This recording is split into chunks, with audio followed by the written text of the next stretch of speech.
Warning. The content on this channel is not intended or suitable for minors below 13 years of age. If that is you, please click off and come back when you're older. By continuing beyond this point, you affirm that you are 13 years of age or older.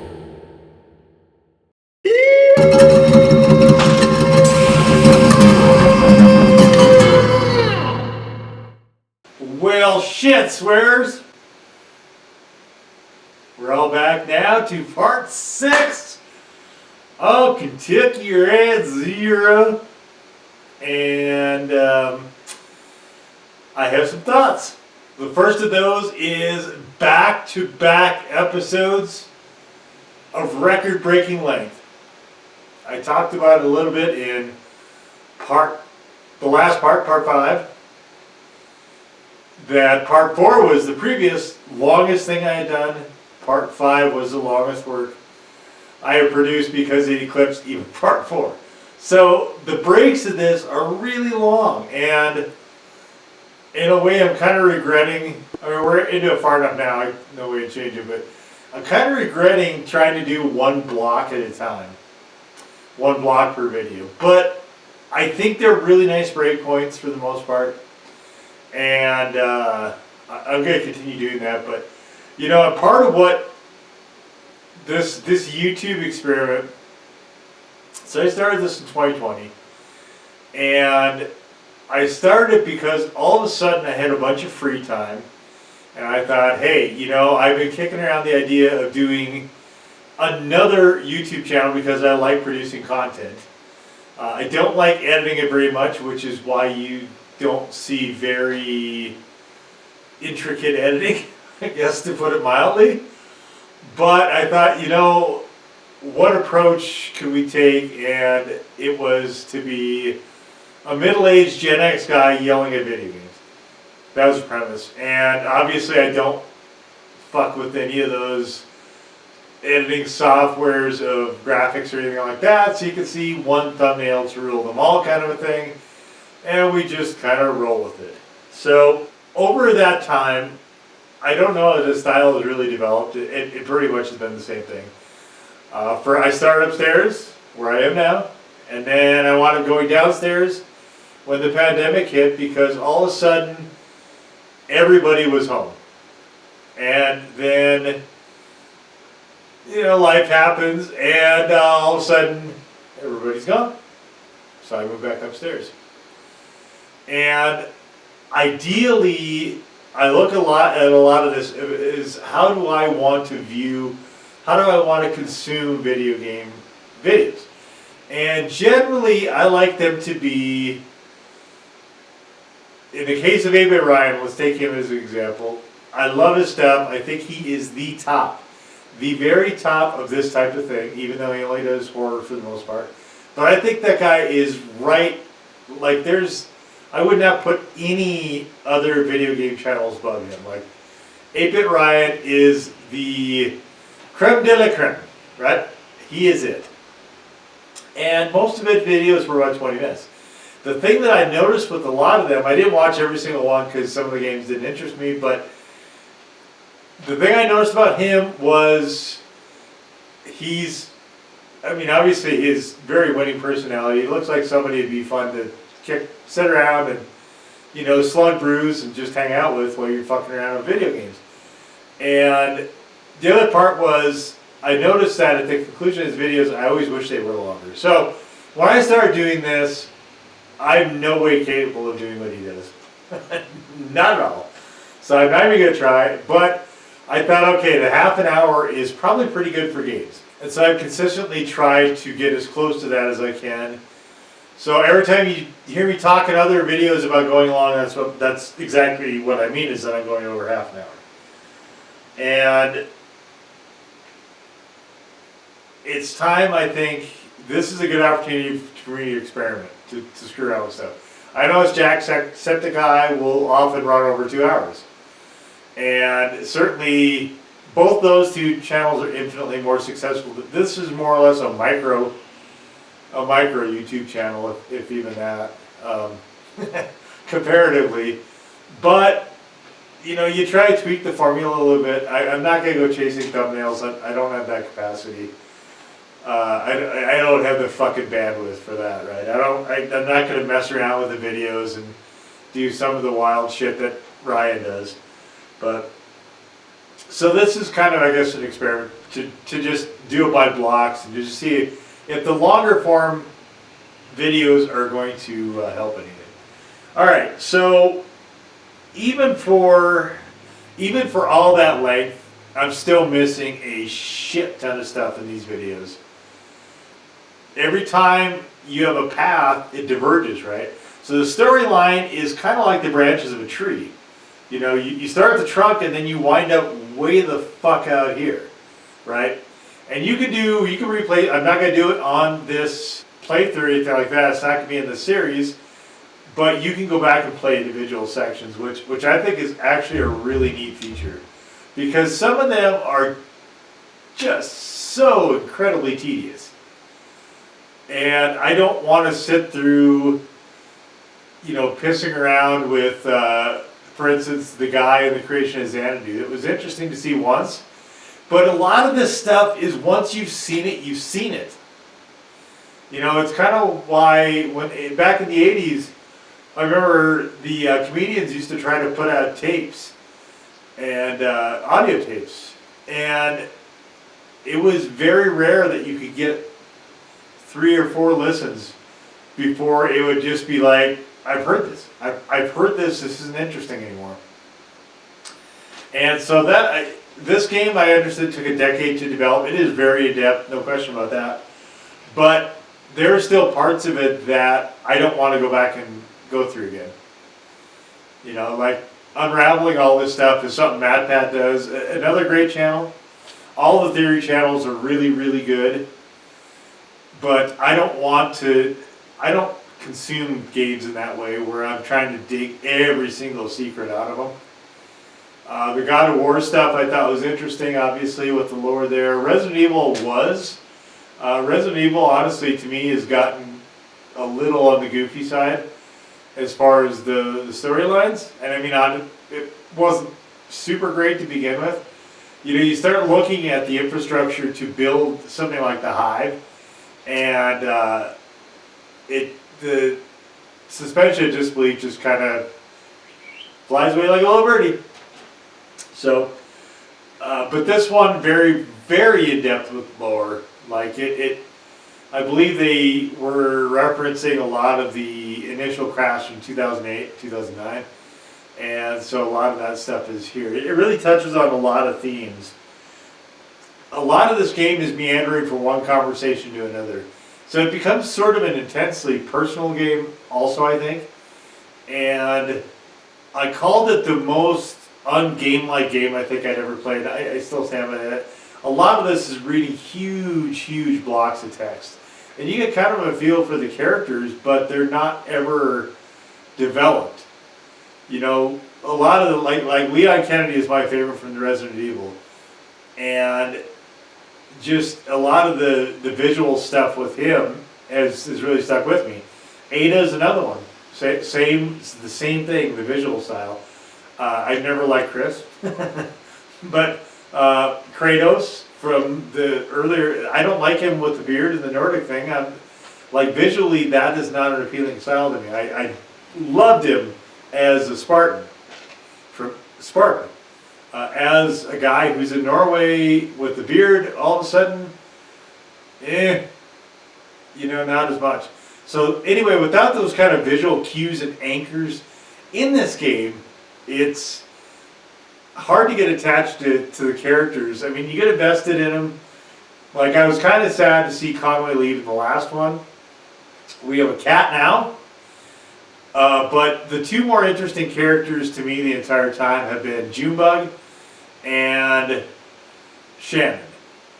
And Weaver to an extent also because she's so oddball. But the rest of them are just, honestly, kind of, I guess, backgroundy a little bit for me. So, but those two characters are, for whatever reason, I'm more gravitated to. But I'm still not, you know, obsessed with the lore of, you know, who they are, what they're all about. But I mean, it definitely is a thing because this is a huge sprawling game, and a lot of it's interconnected. Even though you're meandering from basically one conversation to the next, that's kind of how this game is. You don't do gamey stuff, really. You're just choosing between, up to it's multiple choice. It's choose your own adventure, but multiple choice. Again, the trees, the trunk branches, and then to the mini branches that hold the leaf. With Conway gone, and I don't know if his story is ended, I think it's really interesting how this game addresses medical debt and also the sort of cost to Conway of his alcoholism. And so now he is bound to the distillery, even though there was not a choice for me as a player to keep him away from the so-called good stuff, right? And I think it's really interesting how they are approaching this, because the people that are a part of the distillery don't seem to be human necessarily, but they are the ones that are really pulling a lot of the strings in this region. And I think it's really, really fascinating how they have had the bugaboo of medical debt and alcoholism sort of narrow him into this very, very tight corner. Just the way that they did it. And it's not, I wouldn't say it's quite believable the way it happens. It's just a really interesting approach that the game took to sort of get those concepts across. I mean, very well done. It's very, very fascinating just what the designers have really done here with this. So anyway, I want to take a little bit of extra time just to, a lot of this, I during the gameplay, I haven't talked as much, I don't think, as normal. Just because a lot of this stuff it just takes a little bit of time to process because it is so in-depth, so huge. So I wanted to kind of talk about that a little bit just to kick this off. We're getting towards the end of this game. Let me go up here to the... I don't know if I jumped to the right corner. If I didn't, let's just go to this corner. Anyway, wherever I'm going, anyway, whatever corner it actually is, we can see here now on the screen that we have 3 of the unfilled dots. So, Un Pueblo de Nada, a town of nothing, and we have Act 5, you can see, is not crossed out. And then we have the whatever comes after 5. And there is 10 of these sections total. A couple of videos have had them combined, including the last one. So let's just get into a town of nothing and see what we can see.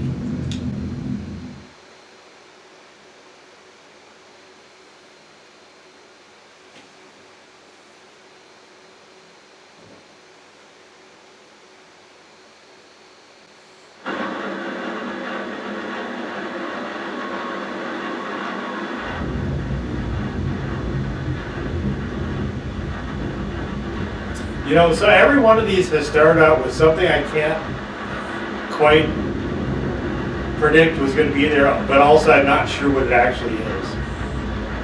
Not every single one, but a lot of these. Okay, so that was that was the window and the door. Cool. See, there's no facial features here at all.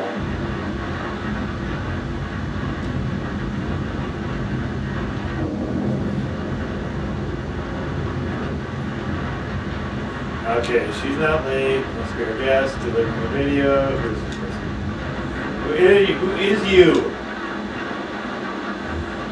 You're sorry that you're Maya? Don't be sorry you're Maya.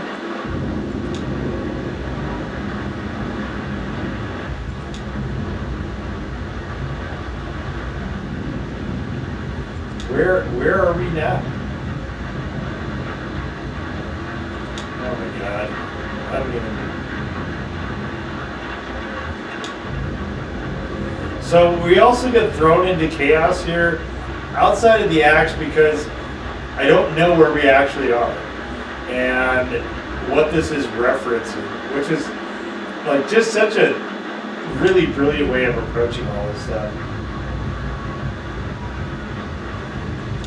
I don't know what station this would be. We've seen gas stations. There's reference to signal stations, broadcasting stations. I assume that that's where we are. We're at a broadcasting station.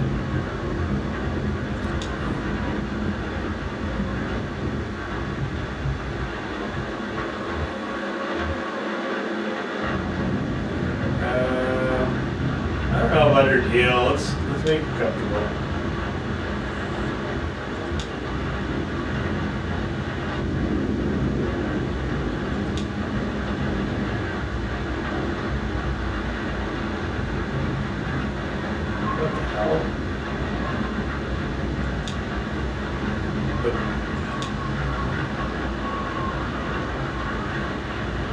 I know. What?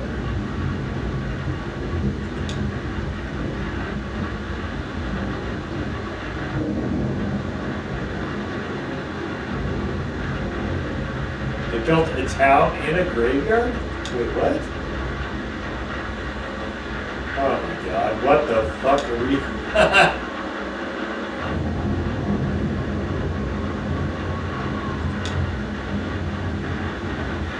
A lot of these conversations are just texture, but sometimes they'll sneak choices in there that show up later in the game. And also, so they use a different interesting thing here with brightness and color, where they make internal thoughts and stuff that is outside of the world dimmer or a little more grayed out.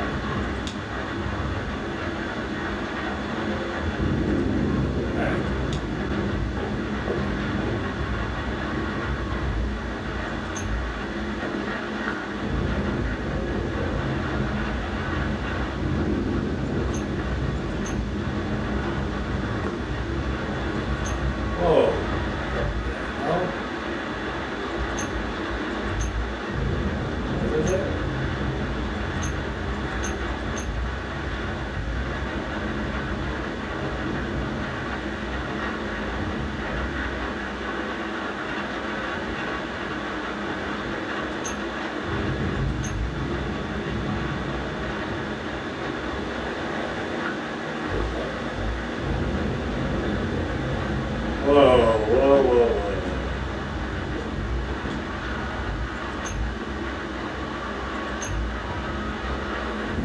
Okay, so we don't need to click. So Zer0 was the guy playing the thing at the bar.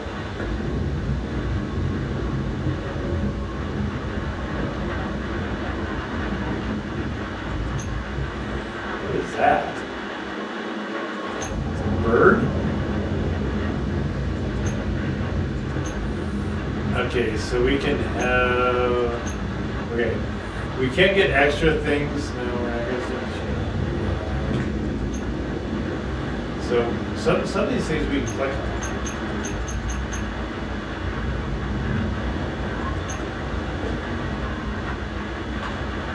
Alright, is there anything on the ceiling?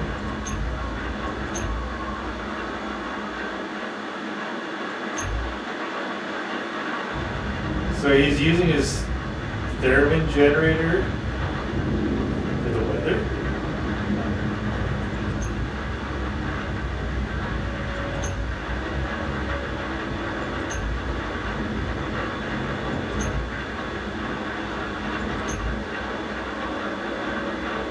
Okay, is there anything else he's going to offer us? I guess it's that.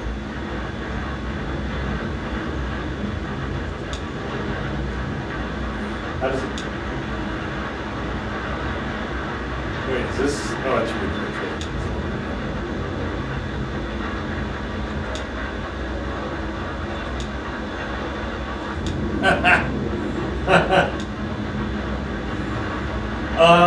What Elmo says, alright, who's Elmo?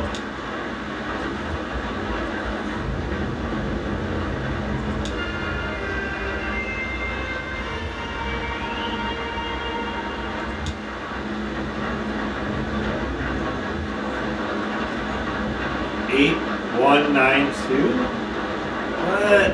is that?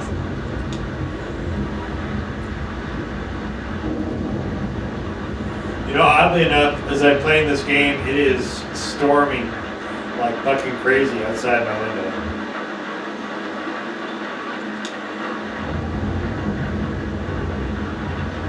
Why are you talking about the building leaking? What? Who is she talking? Oh wait, this is the community. Okay, this is a community station. The sort of public access cable thing.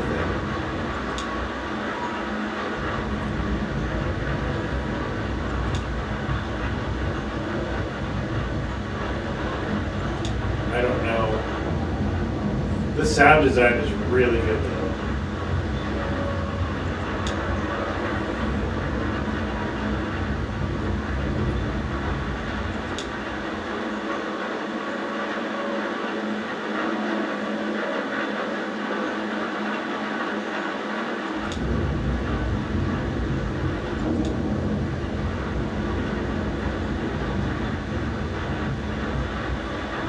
What the hell is she going?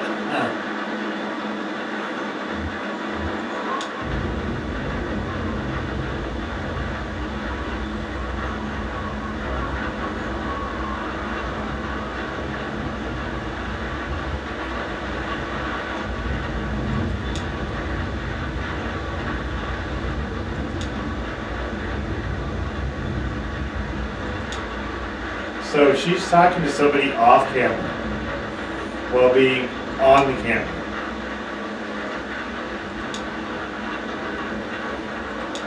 I think it's the weird part.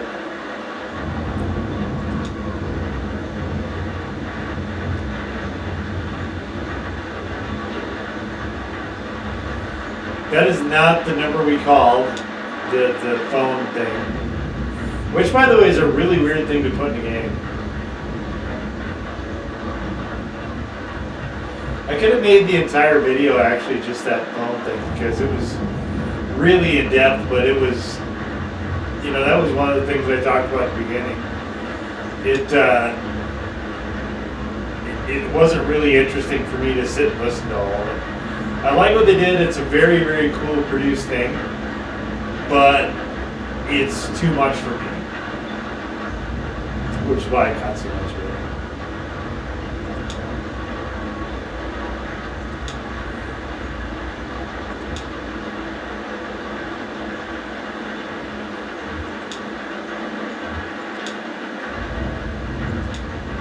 They're a very professional staff here. Alright, so we need to go.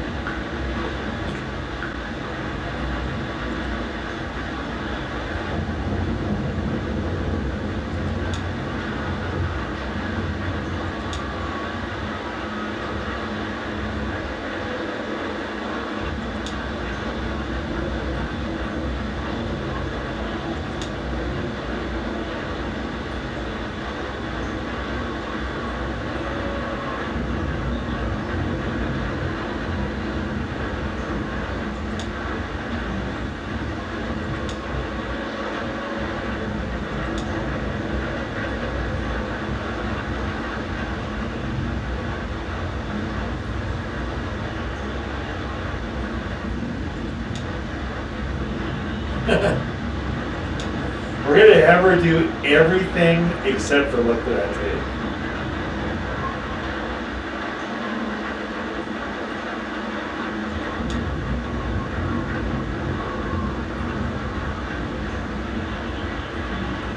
You can kind of hear the wind coming through what are probably noises, or holes rather, in the roof. This is wild. What'd they do with that, you baby? You faceless wonder.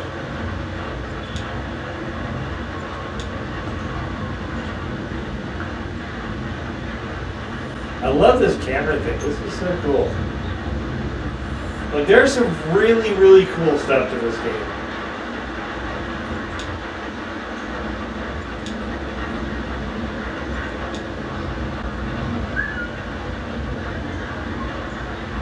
You don't have lifts.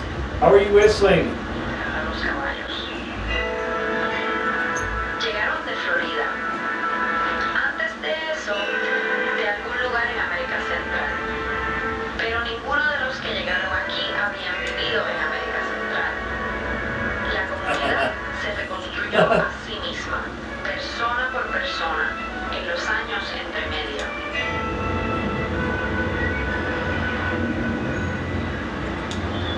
El pueblo construyó docenas de estructuras durante su tiempo aquí. La única de esas estructuras todavía en pie es la que llamamos el databank de video, la cual construyeron con el propósito de ser una biblioteca. Pero hasta ese edificio ha sido modificado y reparado extensamente. Probablemente ninguna de las estructuras presentes son originales. Las otras estructuras construidas por el pueblo fueron destruidas y recicladas durante su tiempo aquí.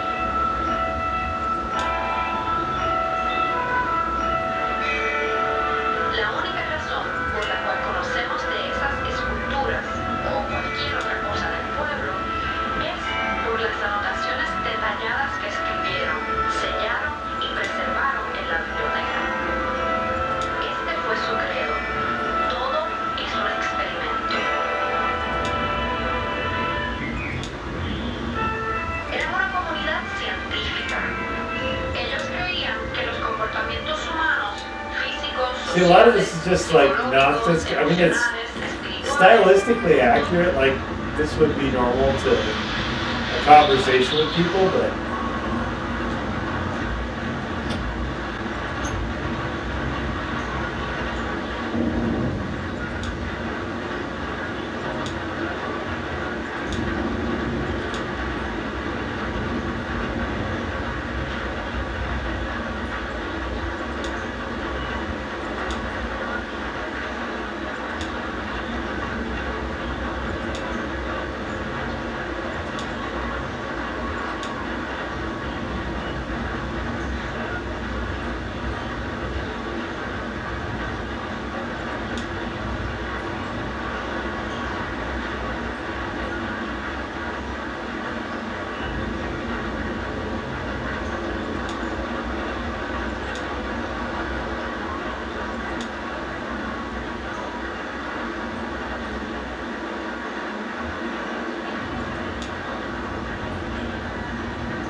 oh, okay. So, I don't know where this is in relation to where we live. This is a hard decision to make when you don't have information, but we can sleep in the studio, we can go sleep in the shitty barn. No. I mean, why would you? Those aren't heated, right? Like, nobody heats their fucking barns. No. Maybe we'll drive. Maybe we should drive back.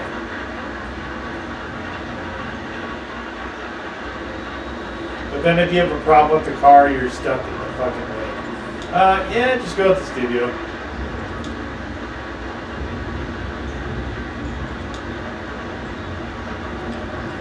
It's raining, you can't see from the stars, you idiot. And if you do, don't leave your mouth open or you're gonna drown.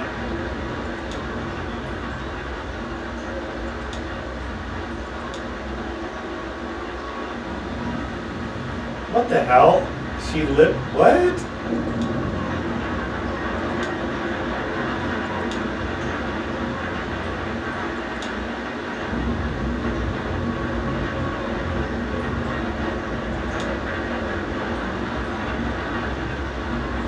So chewing on pine needles doesn't work. That wouldn't work.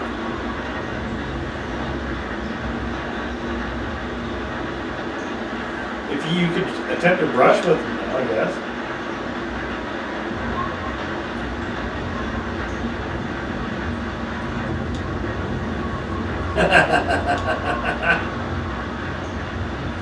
We're just that's being broadcast.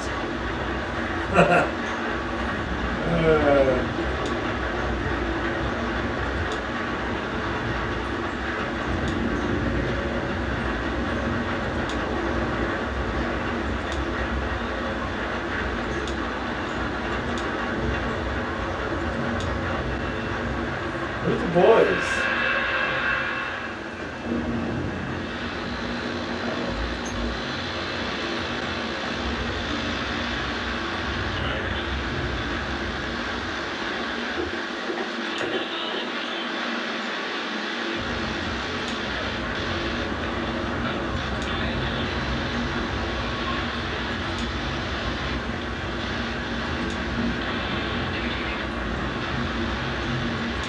So, you know, that's the thing too. That distillery thing, the Hard Times liquor, which is like that could almost be too much on the nose. But like, so we can't really say they're ghosts because we can degauss them, and you shouldn't really be able to degauss ghosts for magnetic interference as you would a screen.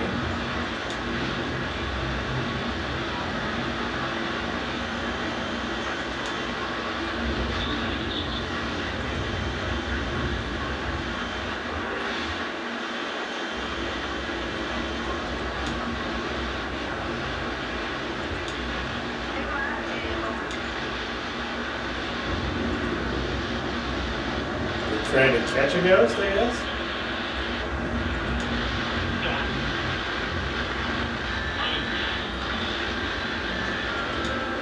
It reminds me of a Tom Petty song called Supernatural Radio that was on the album for the soundtrack for She's the One, which was a much, much better soundtrack than the movie.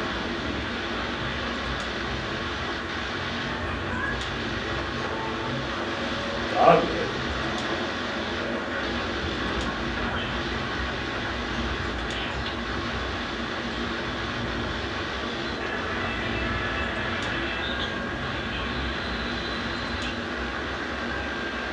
So who's the ghost? I don't think it's Shannon and Junebug. But are they hearing Conway, possibly? Who are we talking about?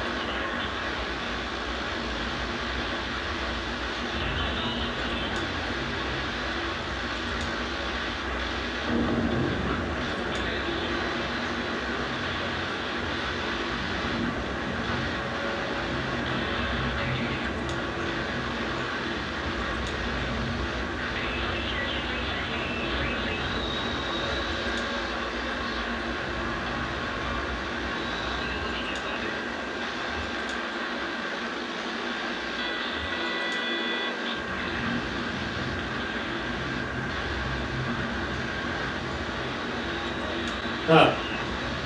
That's an interesting thought.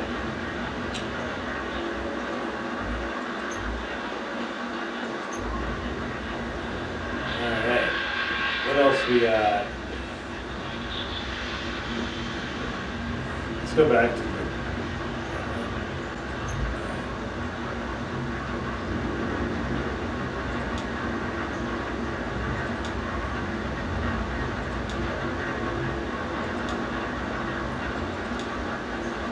everything was wild, wild motorcycles running freely up and down mountain trails. Let's see.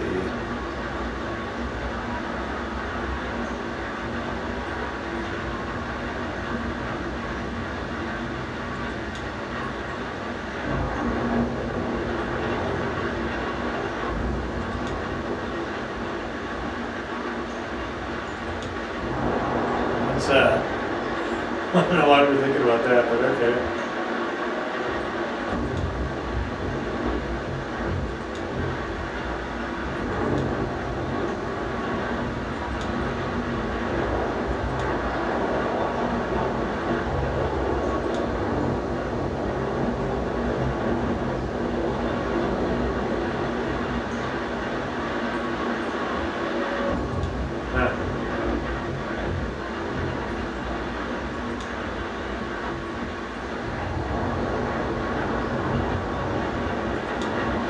Well, so, okay, that's the bad analogy because cats are, domestic house cats are obviously restricted to a certain size.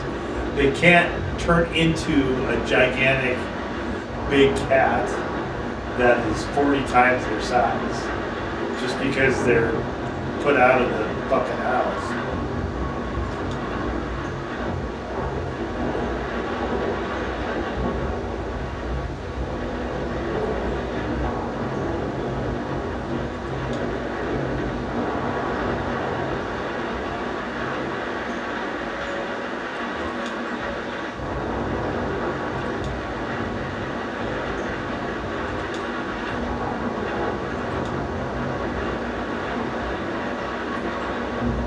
I mean, domestic animals will go feral if they don't have another alternative.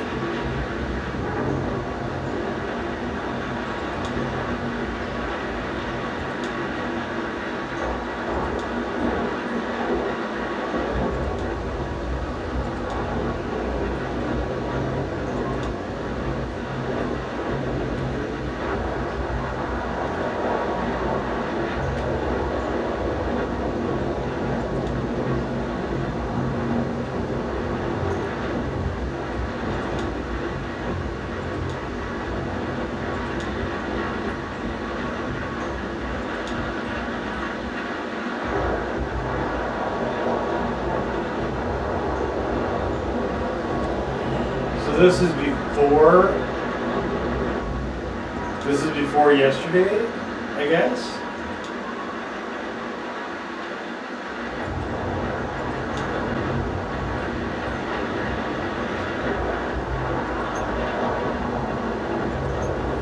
There's a lot of water here.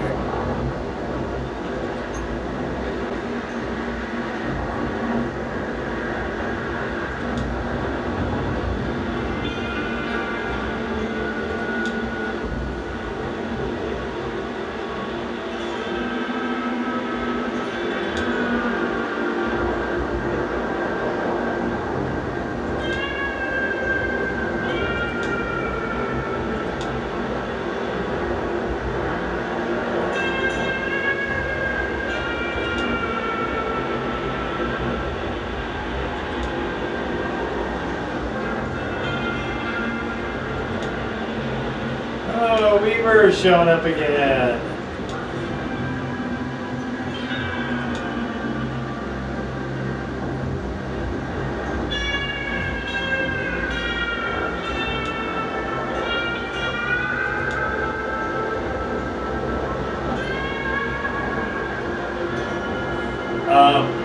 That taking up space is like a mass thing, and ghosts by nature wouldn't do that, I don't think.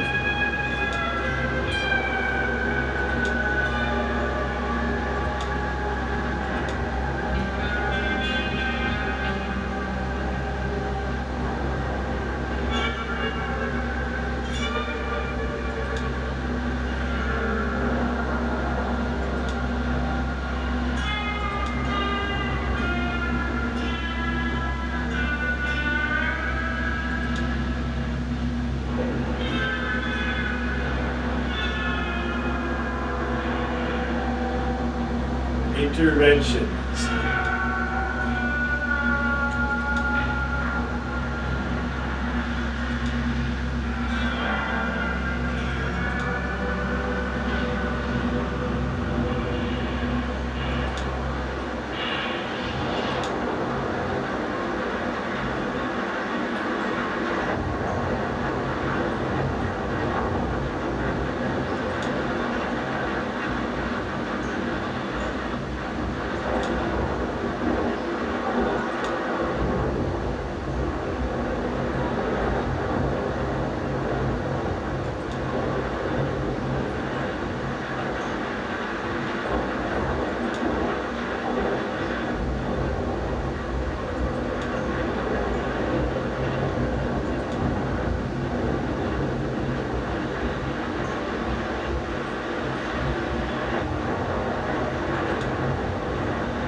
ceiling is sweating a little?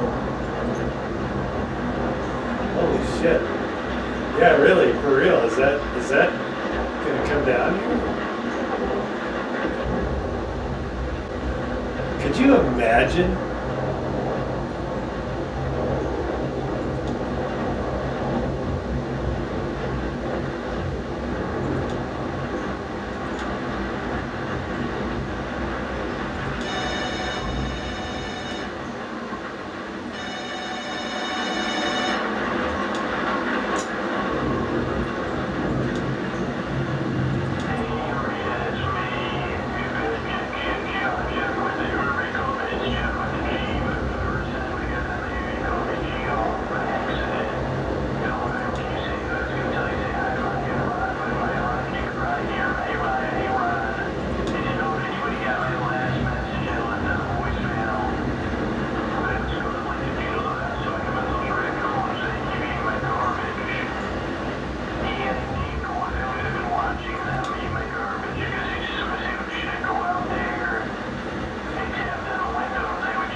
I think you're right. No, this is...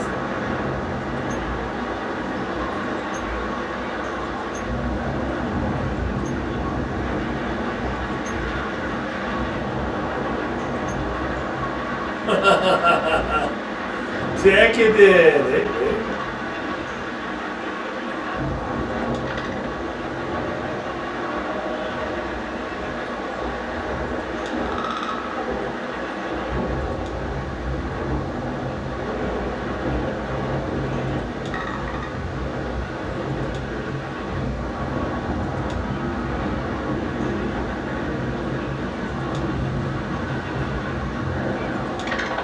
Out of town.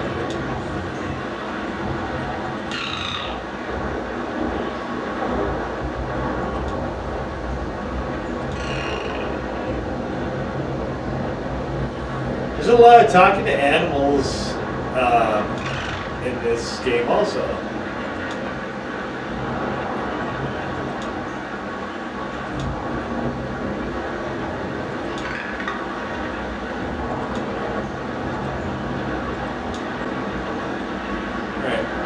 Anything anymore? Oh, whoa. Oil and dye. Good times, good times.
Okay.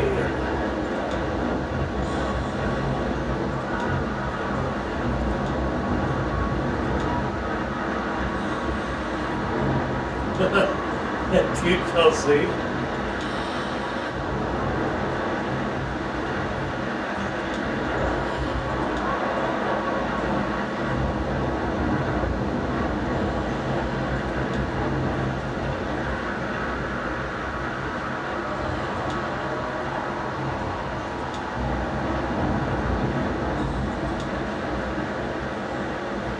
Yeah, no, she's got a point.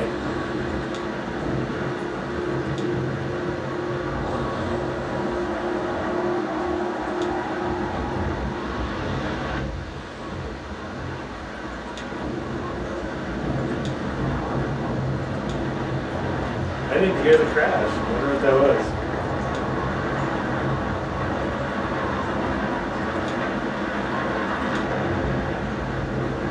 Uh-oh. It shook the building.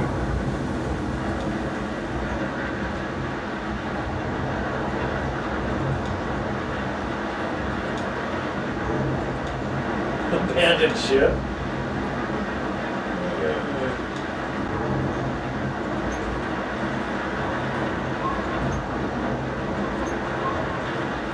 Oh, this is...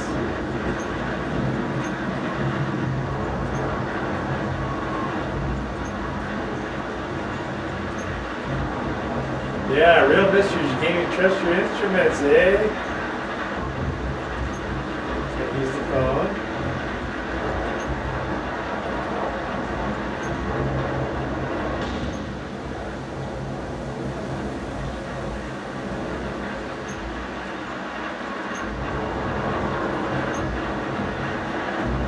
Whistling on the way to the grave, eh?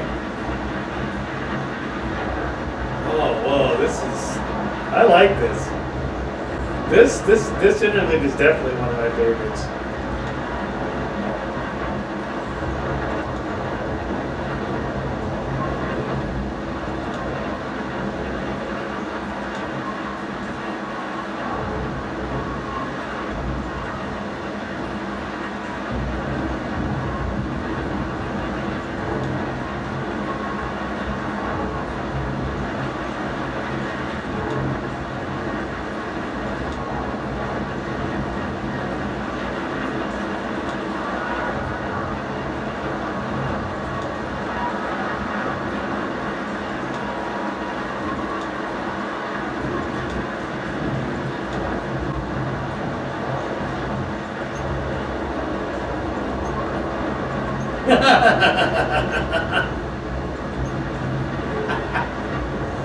The wirings and puzzles? Oh my god.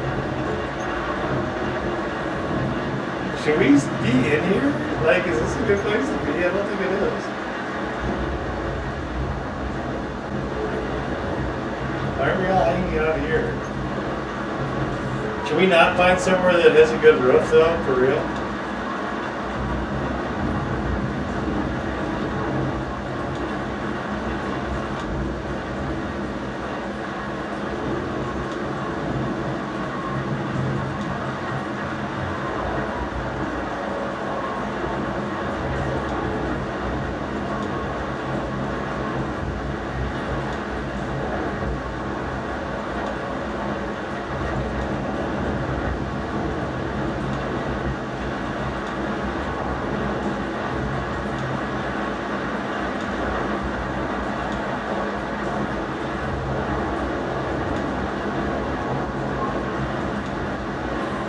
I don't know who Maya is supposed to be. The jungle woman, I guess?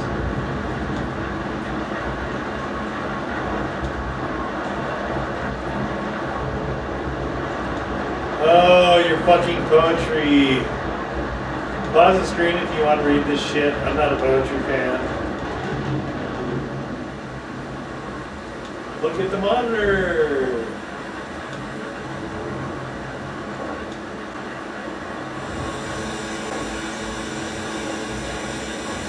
Oh, so Weaver's taking over, I guess. Why is the building shaking? Is it like an earthquake?